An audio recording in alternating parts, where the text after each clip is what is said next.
other thing that happened to us was uh, I knew Ted Eggstrom from the Youth for Christ days, and he was the president of Youth for Christ. And then suddenly he took over World Vision. So now he's the president of World Vision, and he's close by. He's out in Pasadena. So I visited with him and said, "Why don't you be on the Continental board?" And he said, "Great." So he was on our board of directors for a while. And so then in 1985, there was this huge hunger crisis in Ethiopia. And he said, "Why don't we hook up together, you and me and the Continentals?" And he said, "You can raise sponsorship for World Vision, and we'll help you a little along the way as well." And so we made a pact, and I said, "All right, we will raise $2 million for hunger relief in Ethiopia in the summer of 1985. Well, now that is a big, and the director I asked to do that was Michael Mahoney. And I remember Spring of 85. driving up, huh? Spring of 85. 85. Yep. Yep. Yep. And then I can remember driving up toward Arrowhead to the rehearsal camp, and Mike's in the car with me, and he said, um, how am I going to raise $2 million this summer, this spring? And I said, "Well, you can't raise it in cash because it's going to be a lot. You'll raise a lot."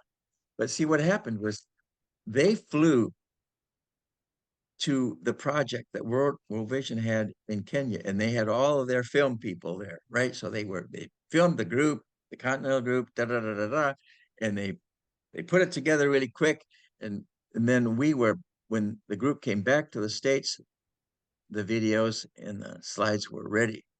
Well, this was impressive to people. Oh my word! And I said, but on the way up, I telling Mike that this was what was going to happen, so he got a little more excited. And I said, "And the way you do it is you're going to have to ask people to pledge. In other words, you find somebody in that audience who says, 'Okay, I'll give $20 a month for a year. That's $240. I said, "So," and we did the math, said, and then we figured it out how many he would need per day of those to make the goal. And he did it. Yeah. He did it. Yeah. It was And an then, incredible year because I did the summer tour to follow up to West Africa, yes, and then Dan yes. Whitehead directed the tour in the fall to South America. And so, I mean, that was the most incredible year of my life, really one of the most incredible. And all three of you did the same thing, and you made the goal. The three of you made the goal of $2 million. And then that summer, World Vision said, "Okay, we'll sponsor your finale concert." And then at that concert, they paid for the concert, all the promo. They paid for our record that year.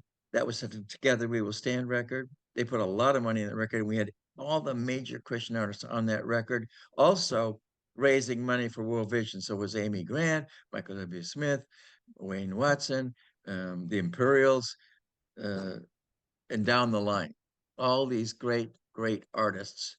At that concert at the Long Beach Arena, we raised enough money to buy 2 trucks to bring supplies from, I guess it would be Mombasa Mhm. into Kenya, Yeah. and bring the supplies in, and then over to Ethiopia. So Mike Harko and Jim Chafe and I went to Ethiopia, and we saw it firsthand. It was horrible. And we came home to our church, and the pastor, Larry DeWitt, we said, "Could we show our slides?" So Jim Chafee had taken some slides. So I said, "We'll take a slide. We'll show the slides. Can we take an offering? It's a normal offering, a second offering for World Vision." And there, no problem, no problem. Showed the slides. We all talked about it. We took a $30,000 offering from the church that went to World Vision. So then after we were spent some years with World Vision, when we hooked up with Compassion, we were a lot of years with Compassion and sponsored thousands of kids that are in places. I took a kid myself and met him in Nairobi, Hmm. and the boys, they were the same age as my boys, and we saw him up till college, right through. And then after we left Compassion, we worked for American Leprosy Mission. And we were with them quite a few years. And the last year we were with them, We raised enough to cure 8,000 children of leprosy just in 1 year. So anyway, we always hooked up with some kind of relief organization. But the company was growing, and by the mid '80s, we were doing 1,000 live concerts every summer, and then the international ones started picking up, and so God just kept blessing it. I mean, nothing we have, I've realized, nothing I've done, nothing I've been a part of was something I did. It's like God just kept making things happen, and He was in it.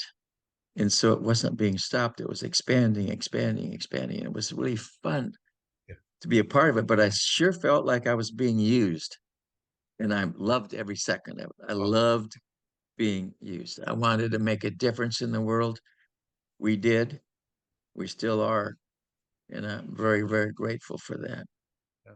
So the Continental ministry is well established, well known all around the world, but times change.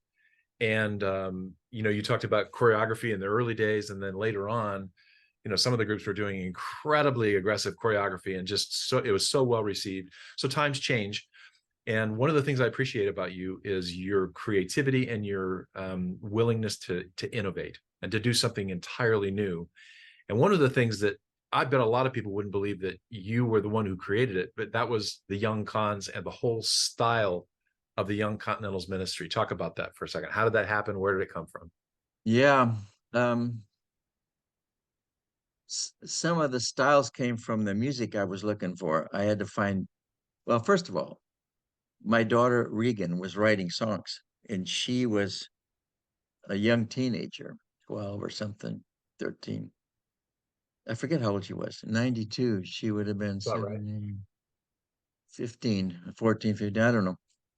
She wasn't old enough to be a Continental. And the Boltes lived across the street, Chuck Bolte and his family. So Sage Bolte and Regan were about the same age, and they showed up at my house every day, and they were writing songs, singing songs and writing songs. So I took her songs and added some really hip songs to it, and recruited some 12 to 14-year-olds and hired a choreographer, and it turned out fantastic. I mean, that we were getting. I wear a T-shirt right now these days that's called "Don't Touch That Temple." Yeah. Don't touch that temple. Telling you plain and simple, you better keep your hands to yourself. We did Yep. that and thinking, well, can I even use this song in the church? And we did quite a few years, that kind of stuff.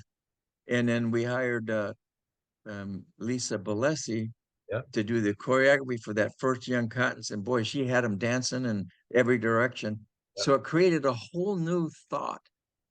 High school, they were not in high school, they were junior high kids, younger kids, and they danced and sang, and people loved it, and it worked. Yeah. So that's how that happened. I sang on that record on the Don't Touch That Temple album. So Yeah. you had me and Sandy Brooks and a couple other studio singers singing with the young kids, and we just kind of You, punched it up and kept them you on made your voices small. Yeah, we aged ourselves down a little bit. So yeah. Yeah, so the Young Continentals went on and on. They eventually grew and grew and grew. We had a lot of Young Con tours, and the whole international thing. There are Young Continental tours everywhere. I mean, all over South America and Europe. And They they all love. still are. Romania will have Young Cons this year. Slovakia, Hungary both had Young Cons. It's happening all over the place. So it's I know such a good well, idea. It's still going on.